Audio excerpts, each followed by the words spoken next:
नमस्कार friends, pharma ट्रेनों में आप सभी का स्वागत है। मैं हूं पंकज पाठक और आज का ये जो सेशन है, इस सेशन में मैं बात करूंगा आरसीपीए, जिसको हम रिटेल केमिस्ट प्रिस्क्रिप्शन ऑडिट है कहते हैं। इस आरसीपीए के कुछ इंपॉर्टेंट टर्म्स के बारे में मैं आज के इस वीडियो में चर्चा करने वाला हूं। आइए शुरू करते हैं। सबसे पहले जानते हैं chemist a person who has a license to keep or dispense medicine. He or she is also known as a retailer. Chemist एक ऐसा व्यक्ति जिसके पास मेडिसिन रखने का और उसको कस्टमर तक डिस्पेंस करने का लाइसेंस होता है, उसको हम साधारण साइंटिफिक टर्म में अगर बोले तो उसको हम केमिस्ट बोलते हैं, या इन लोकल उसको अगर बात करते हैं तो उसको रिटेलर भी कहा जा सकता है। तो एक ऐसे व्यक्ति जो ड्रग रखने का लाइसेंस रखता हो अपने पास और कस्टमर को मेडिसिन डिस्पेंस करता हो, ऐसे व्यक्ति को हम रिटेलर बोल सकते हैं या केमिस्ट बोल सकते हैं।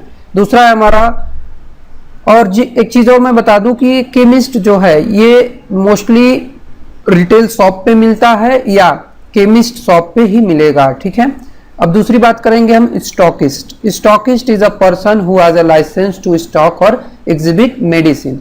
स्टॉकिस्ट ऐसा व्यक्ति होता है जिसके पास ये अधिकार होता है कि वो गुड्स को, मेडिसिन को स्टॉक कर सके और साथ ही साथ एग्जिबिट कर सके, प्रदर्शित कर सके। यानी जो व्यक्ति लाइसेंस रखता हो मेडिसिन को स्टॉक करने का और एग्जिबिट करने का, उसको हम स्टॉकिस्ट बोल सकते हैं। और जनरल में उसको हम उसको होलसेलर बोलते हैं, ठीक है। और जनरली उसको हम होलसेलर बोलते हैं, एक स्टॉकिस्ट को ही हम होलसेलर बोलते हैं। तो दो टर्म्स अभी हमने जाना, केमिस्ट जो केमिकल या मेडिसिन को कस्टमर को डिलीवर करता है, और स्टॉकिस्ट जो दूसरा पॉइंट है जो स्टॉक करता है मेडिसिन को। और स्टॉकिस्ट के द्वारा ही जो मेडिसिन होता है वो केमिस्ट को सप्लाई की जाती है, ठीक है। तो ये सिस्टम होता है आरसीपीए। बेसिक में दो टर्म हमने जाना, और अगला टर्म अब जानते हैं पर्सनल ऑर्डर बुकिंग, जिसको हम पीओबी के रूप में जानते हैं। मेडिकल रिप्रेजेंटेटिव को पीओबी के बारे में जानना काफी क्रूशियल हो जाता है। The orders you book in your order pad, पहली चीज क्या है, जो ऑर्डर आप अपने ऑर्डर पैड में बुक करते हैं, and give it to the wholesaler for the supply, और उसको आप होलसेलर को देते हैं जिससे वो ऑर्डर सप्लाई हो जाता है। उसी को हम पर्सनल ऑर्डर बोलते हैं, पर्सनल ऑर्डर बुकिंग बोलते हैं या पीओबी बोलते हैं।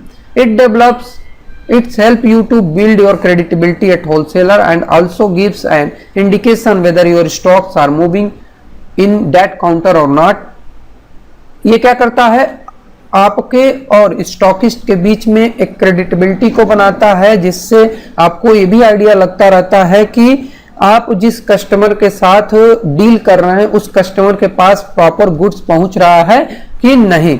दूसरी चीज बात करते हैं, higher the POB more order you can take from wholesaler. जो पीओबी जितना ही अधिक होगा, पीओबी उतना ही अधिक आप अपने होलसेलर से ऑर्डर ले सकते हैं।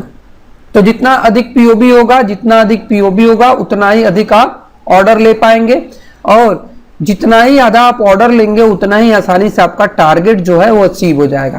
यानी टारगेट अचीव करने के लिए हमको पीओबी इंक्रीज करना पड़ता है। पीओबी बढ़ाते हैं तो हमारा क्या होता है, टारगेट अचीव हो जाता है, ठीक है। तो पीओबी बढ़ाने पे हमारा टारगेट अचीव होता है। अगली बात करते हैं बिलिंग प्राइस, जिसको हम एनआरबी बोलते हैं।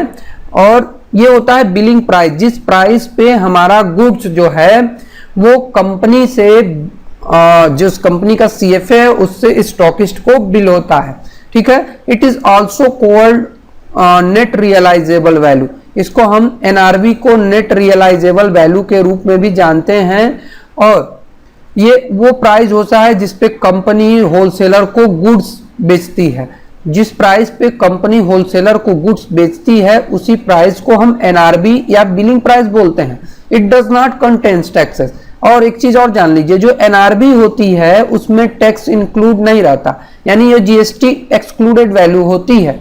This is the price which you should consider to calculate for your target achievement. और इसी प्राइस को, एनआरबी प्राइस जो है, इसी प्राइस को ही कैलकुलेट करके आप अपने टारगेट में टारगेट को अचीव करते हो, यानी आपका जो टारगेट होता है, टारगेट जो होता है वो टारगेट एनआरवी टारगेट होता है, नेट रियलाइजेबल वैल्यू का टारगेट होता है, यानी इसमें जीएसटी एक्सक्लूडेड होती है, यानी जीएसटी के बिना जो भी गुड्स हमारे कंपनी से स्टॉकिस्ट तक आती है उसी को हम एनआरवी बोलते हैं, उस अमाउंट को एनआरवी बोलते हैं और इसको बिलिंग प्राइस बोलते हैं। ठीक है, आइए नेक्स्ट अब आते हैं रिटेलर प्राइस, जिसको हम पीटीआर बोलते हैं, price to retailer.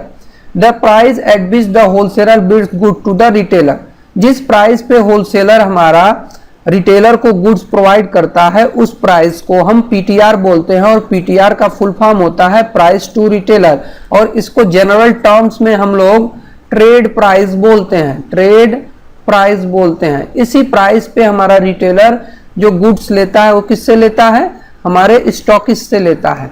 Retailer price या रिटेल प्राइस को ही हम ट्रेड प्राइस भी बोलते हैं और इसे प्राइस टू रिटेलर भी बोलते हैं। इसके बाद बात करते हैं हम स्टॉकिस्ट प्राइस। स्टॉकिस्ट प्राइस जिसको हम टीटीएस, प्राइस टू स्टॉकिस्ट के नाम से भी जानते हैं। ये प्राइस वो होता है जिस प्राइस से सीएफए स्टॉकिस्ट को गुड्स बिल करता है, जिस प्राइस पे सीएफए स्टॉकिस्ट को गुड्स बिल करता है उसको स्टॉकिस्ट प्राइस या प्राइस टू स्टॉकिस्ट बोलते हैं। और प्राइस टू स्टॉकिस्ट निकालने का फार्मूला होता है एनआरवी प्लस कर देते हैं हम जीएसटी। एनआरवी और जीएसटी को जब ऐड कर देते हैं तो हमको एक वैल्यू मिलती है और उसको ही हम बोलते हैं पीटीएस, प्राइस टू स्टॉकिस्ट। यानी एनआरवी में अगर हम जीएसटी जोड़ देते हैं, एनआरवी में अगर हम जीएसटी जोड़ देते हैं तो हमें प्राइस टू स्टॉकिस्ट मिल जाता है। तो ये टर्म अपने जाना प्राइस टू रिटेलर और प्राइस टू स्टॉकिस्ट। आइए अब आगे देखते हैं एमआरपी। एमआरपी क्या होता है, मैक्सिमम रिटेल प्राइस, यानी जिस मैक्सिमम रिटेल प्राइस इससे ज्यादा किसी भी मेडिसिन को कोई रिटेलर इससे ज्यादा अमाउंट पे नहीं बेच सकता, इस प्राइस से ज्यादा प्राइस पे नहीं बेच सकता। यानी the price which a patient पे टू द केमिस्ट, जिस प्राइस पे एक पेशेंट केमिस्ट को दवा देता है, पेशेंट केमिस्ट से दवा लेता है, उसी प्राइस को हम एमआरपी बोलते हैं। इसके बाद बात करते हैं एसकेयू। एसकेयू का फुल फॉर्म होता है स्टॉक कीपिंग यूनिट, और स्टॉक कीपिंग यूनिट मतलब किसी गुड्स का कौन कौन सा स्टॉक है। ठीक है, जैसे एग्जांपल के रूप में यहाँ पे हम ले रहे हैं कोई एक ब्रांड ए है और वो 10 mg में अवेलेबल है, 20 mg में अवेलेबल है और 30 mg टैबलेट में अवेलेबल है। साथ ही साथ यही ब्रांड अगर 60 ml में और 120 ml में भी अवेलेबल है, सिरप फॉर्म में भी अवेलेबल है, तो इन सब को ब्रांड ए का एसक्यू बोलेंगे। ठीक है, ब्रांड ए का एसक्यू अगर 10 mg में अवेलेबल है, ब्रांड ए 10 mg, ब्रांड ए 20 mg, ब्रांड ए 30 mg। लेकिन अगर वही बात करें ब्रांड ए सिरप में भी अवेलेबल है तो ब्रांड ए 60 ml सिरप और ब्रांड ए 120 ml सिरप। तो ये जो कैटेगराइजेशन है टैबलेट और सिरप का, इसको हम स्टॉक कीपिंग यूनिट के नाम से जानते हैं। अब आगे आते हैं ऑर्डर पैड। ऑर्डर पैड के बारे में जान लीजिए। मेडिकल रिप्रेजेंटेटिव जिस बुक में ऑर्डर कलेक्ट करता है उसको ही हम ऑर्डर पैड बोलते हैं, और ऑर्डर पे जो केमिस्ट का ऑर्डर होता है उस पे केमिस्ट का सिग्नेचर होना बहुत जरूरी होता है। तो ये था हमारा एमआरपी, एसक्यू और ऑर्डर पैड, और ये सारे टर्म्स जो हैं आरसीपीए के टर्म्स है जो एक मेडिकल रिप्रेजेंटेटिव को जानना बहुत आवश्यक हो जाता है। इस वीडियो को देखने के लिए आप सभी का बहुत बहुत धन्यवाद। फार्मा ट्रेनो कीप लर्निंग। आप हमारे वेबसाइट पे हमें विजिट कर सकते हैं, आप हमें फेसबुक पे फॉलो कर सकते हैं और इंस्टाग्राम पे भी फॉलो कर सकते हैं। थैंक यू, आपका दिन शुभ हो।